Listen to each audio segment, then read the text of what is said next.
Hello everyone, welcome to JK academic solution. তো আশা করছি তোমরা সবাই অনেক বেশি ভালো আছো। তো আজকের এই ভিডিওতে আমরা মূলত আলাপ করবো তোমরা যারা সপ্তম শ্রেণীর শিক্ষার্থী আছো তোমাদের বার্ষিক পরীক্ষা 2024 এটার শিল্প ও সাংস্কৃতিক পরীক্ষার যে প্রশ্নপত্রটা আছে সেটা নিয়ে। তো তোমরা যারা অর্ধবার্ষিক পরীক্ষা দিয়েছো তোমাদের কোশ্চেনের ধরনটা যেরকম ছিল তোমাদের বার্ষিক পরীক্ষায় কোশ্চেনের ধরনটা কিন্তু সম্পূর্ণ ভিন্ন হবে। তো চলো আমরা দেখে নিই তোমাদের কোশ্চেনটা কীরকম হবে। তো তোমরা যারা নতুন আছো এবং এখন যে চ্যানেলটিকে সাবস্ক্রাইব করে নি দ্রুত সাবস্ক্রাইব করে নাও। তো দেখো, এই শিল্প সংস্কৃতি বিষয়টার জন্য তোমাদের তথ্য অংশ থাকবে যেটা ক বিভাগ নামে পরিচিত।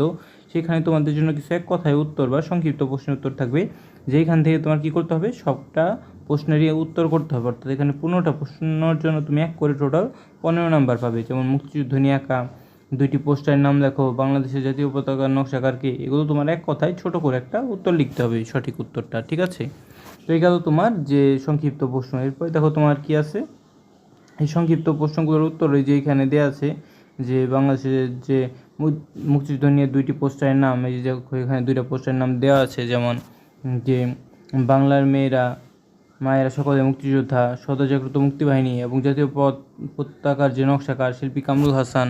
এবং পরবর্তী যে কোশ্চেনটা আছে কি দেখো, যে সংগ্রাম ছবিটি কার আঁকা, তারপরে বাংলা গজলের স্রষ্টাকে। তো এই 2টার উত্তর কী হবে দেখো, সংগ্রামী ছবি কার আঁকা, শিল্পাচার্য জয়নুল আবেদিন, এবং গজলের স্রষ্টা হচ্ছে কি যে বাংলা গজল যে কাজী নজরুল ইসলাম। এইভাবে সবটার উত্তর এইখানে দেওয়া আছে, তোমরা এগুলো স্ক্রিনশট দিয়ে রাখতে পারো।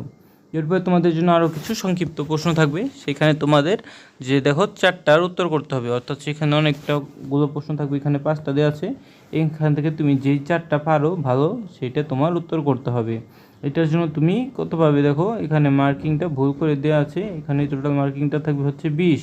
সেখানে তুমি 20 নাম্বার পাবে প্রত্যেকটা কোশ্চেনের জন্য। ঠিক আছে, প্রত্যেকটা কোশ্চেনের জন্য থাকবে তোমার 5 মার্ক করে, অর্থাৎ 4টা কোশ্চেন টোটাল থাকবে 20 মার্ক, 4 5 20। এরপরে তোমাদের জন্য 3-এ কী থাকবে দেখো, ছবি দেখে লেখো। অর্থাৎ একটা চিত্র দেওয়া থাকবে এবং এই চিত্রটা দেখে তোমার নিজের ভাষায় বর্ণনা করতে হবে।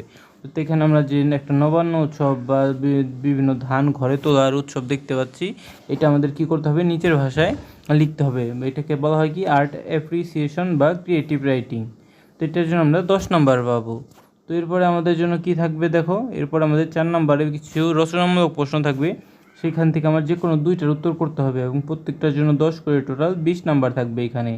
যে এখানে দেখো 4টা কোশ্চেন দেওয়া আছে, এখান থেকে তুমি যে 2টা কোশ্চেন সবচেয়ে ভালো পারো সেই 2টার উত্তর করতে হবে, ক খ গ ঘ 4টার মধ্যে থেকে।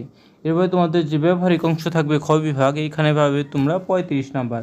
তো ব্যবহারিক অংশে তোমাদের জন্য কী কী থাকবে দেখো, তোমার যে বন্ধু খাতাটা আছে শিল্প ও সংস্কৃতি বিষয়ে, এই বন্ধু খাতাটা তোমার প্রদর্শন করতে হবে, শিক্ষকের জন্য পাবে 15 নাম্বার।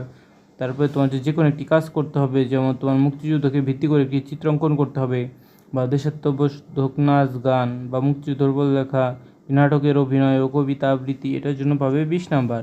তো এই ছিল মূলত তোমাদের যে প্রশ্নের ধরনটা। আশা করছি এগুলো তোমরা বুঝতে পেরেছো। তো আজকে এ পর্যন্তই, পরবর্তী ক্লাসে আমরা এই সবগুলো প্রশ্নের উত্তর দেওয়ার চেষ্টা করব। তো এই ভিডিওটি ভালো লেগে থাকলে অবশ্যই ভিডিওতে লাইক এবং চ্যানেলটিকে সাবস্ক্রাইব করতে ভুলবে না। তো সবাইকে ধন্যবাদ জানিয়ে আজকে এখানেই শেষ করছি।